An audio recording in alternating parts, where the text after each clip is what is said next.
Բարև ձեզ հարգելի հայրենակիցներ,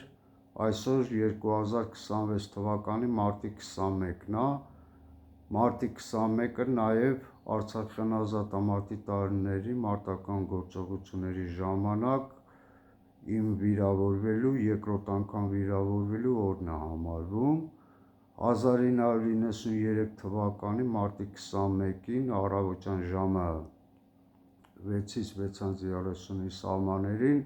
սկսվել է Արցախի Մարտակերտ քաղաքի բարձունքների Պուշկին-Յալի և Վիշկին-Յալի ազատագրման մարտական գործողություններն է սկսվել։ Այդ մարտական գործողությունները ղեկավարում էին մեր հայազգի հերոս հայրենիներից Մոնթե Մելքոնյանը և Նորիկ Դանելյանը,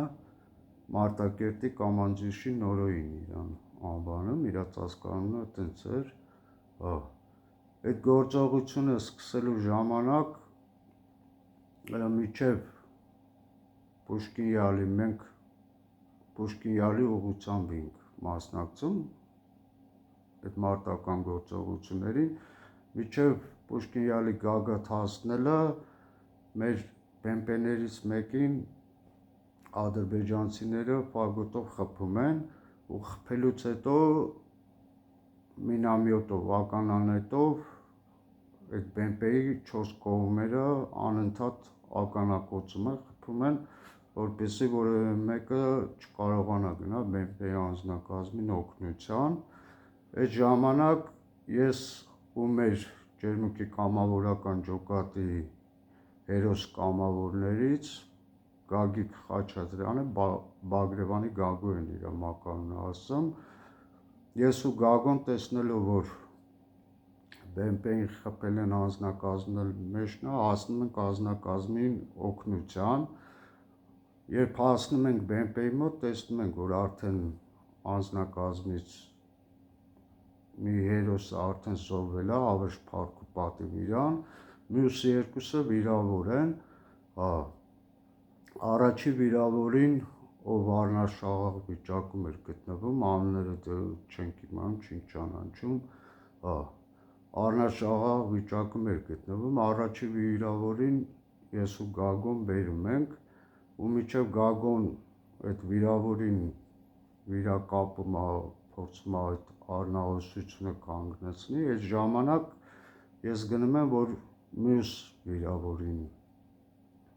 օգնեմ, բերեմ, հասցնեմ էլի անվտանգ վայր։ Այդ մյուս վիրավորը, ինչքան հիշում եմ, անունը Հայկ էր, այդ բեմպեները Մոնթե Մելքոնյանի բեմպեներից էր, իրանց պատկանող Մարտունու բեմպեներից էր, ձև ասած Հայկն էր Մարտունու այդ հերոս տղերքից էր։ Հայկը ուղեղի ցնցում էր ստացել ու կայնել էր բեմպեի վրա, գլուխը բռնած, շարժումներ էր անում, որովհետև ինքը արդեն չէր հասկանում ինչա կատարվում։ Այդ ժամանակ ես հասնում եմ, բարձրանում եմ բեմպեի վրա, որպեսզի Հայկին հանգիստ իջեցնեմ ներքև, ու երբ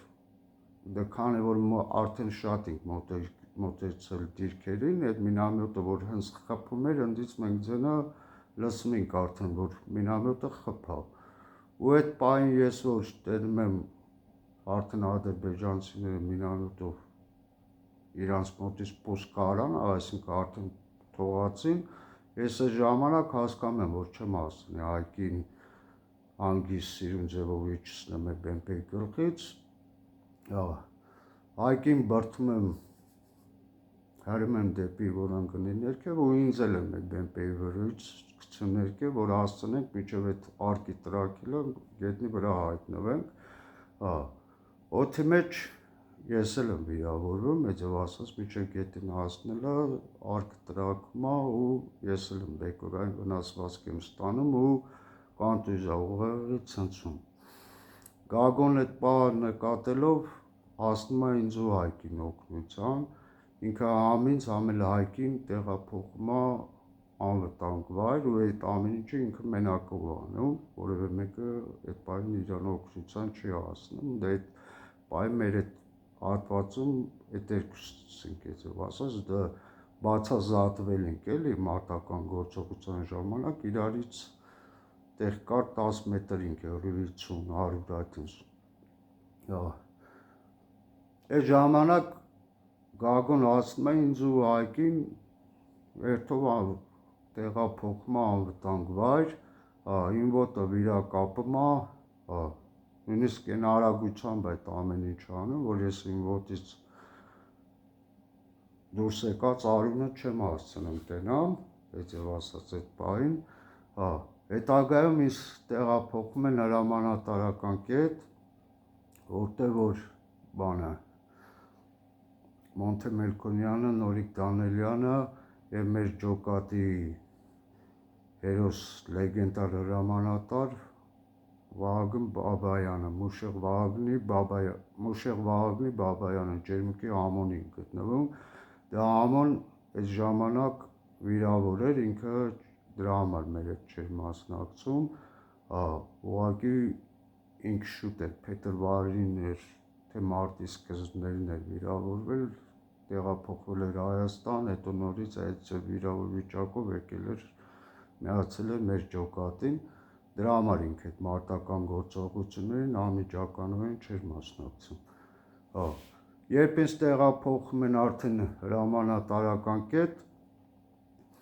ուրեմն հրամանատարական կետում արդեն ես իմ գիտակցությունս լրիվ կորցրած եմ լինում ու առնշահող վիճակում, այսինքն այդ ժամանակ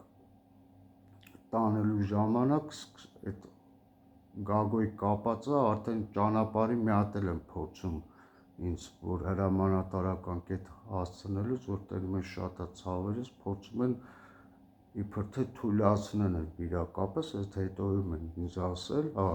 ու այդ ժամանակ որ նորից բացում են թազա նորից վիրակապեն, այդ ժամանակ արդեն առնահոսություն է տեղի ունենում, չեն կարողանում այդպես դեմը առնեն, այտենց ինձ անգիտակից վիճակով հասցնում են այդտեղ ու այդ ժամանակ երբ ինձ արդեն շտապ օգնության մեքենայով, ՈՒԱԶ մեքենայով դնում են այդ ՈՒԱԶ մեքենան, որ տեղափոխեն Դրամբոն, այդ ժամանակ մեր բրիգադի բուժկետը, ձև ասած, առաջի օգնության բուժկետը, հոսպիտալը մեր բրիգադի գտնվում էր Դրամբոնում էր գտնվում, Մարտակերտի Դրամբոն գյուղում, ու երբ ինձ դնում են այդ ՈՒԱԶ մեքենան, որ ճանապարհեն, այդ ժամանակ հետագայում են ինձ այդտեղ ներկա գտնվողները ասել, Մոնթե Մելքոնյանը գալի իմ ճակատը համբուրում է ու ասում է Ճուտո ջան, հայրենիքը քեզ չի մոռանա, այդ ժամանակ, այսինքն այդ դեպքը, որ գործողությունը, որ տեղի է ունեցել ու Մոնթե Մելքոնյանը եկել ճակատս համբուրելով այդ խոսքերն ասել, այդ ժամանակ ես 19 տարեկան եմ եղել, այսինքն 19-ս հələ դեռ հոկտեմբերին պետք է լրանար, 18.5 եմ եղել, այդ օրվանից անցել է 33 տարի, ես հիմա խեմ այդ ուղղակի ճշտում, այս մարտական գործողությունը հիշել, ցավով եմ հիշում, դուք էլ եք նկատում, ոնց որ չկարողանամ խոսալ, որովհետև ես արդեն իմ ուղեղով հոգով ընդ եմ գտնվում, բայց դե ես ինչի համար եմ այս ամեն ինչը հիմա ու այս եթերի տեսանյութի միջոցով ձեզ ներկայացնում, զուտ եմ պահը, որ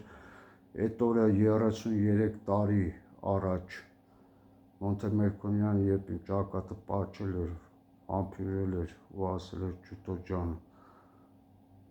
հայրենիքը երբեք քո արածը չի մոռանա, այդ ժամանակ ոչ Մոնթե Մելքոնյանը եւ ոչ էլ ես չի կարող պատկերացնենք, որ կարող է այդ օրվանից 33 տարի հետո ես այն վիճակում հայտնվím, որ ոսկի եթե 33 տարի առաջ մենք պայքարում ենք, մարտնչում ենք մեր ազգի թշնամիների դեմ, անում մեր Աստծու, անում մեր հայրենիքի, անում մեր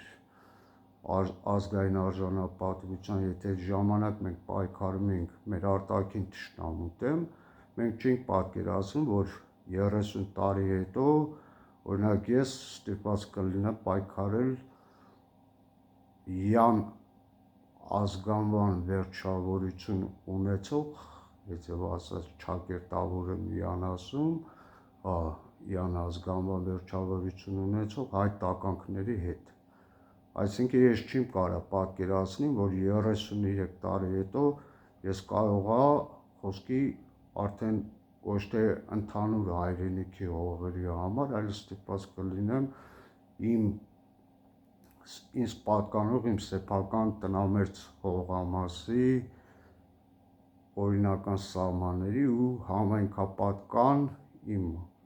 համայնքին պատկանող, մեր համայնքին պատկանող համայնքապատկան հողերի ազատ տարածքների համար պայքարում։ Իրոք ես շատ ցավալի է ու այդ պայքարը ես ոնց ասեմ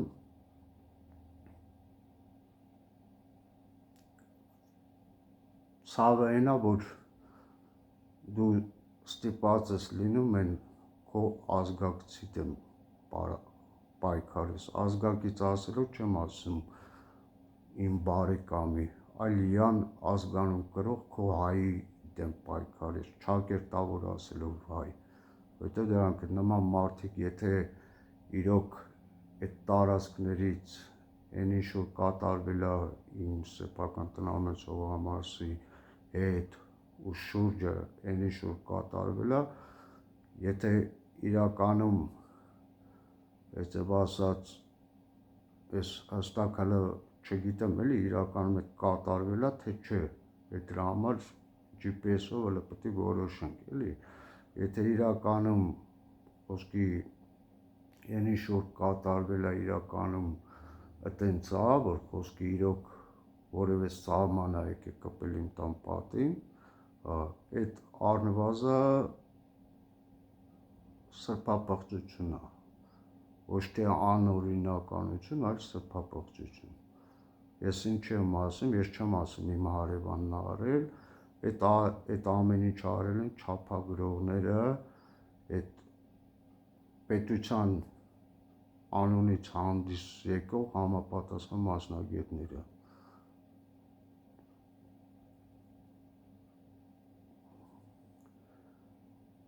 Ոնց ասեմ,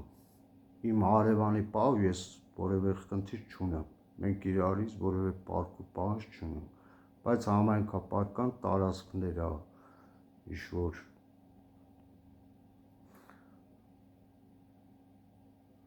իմ սահմանի մոտից անհետացել։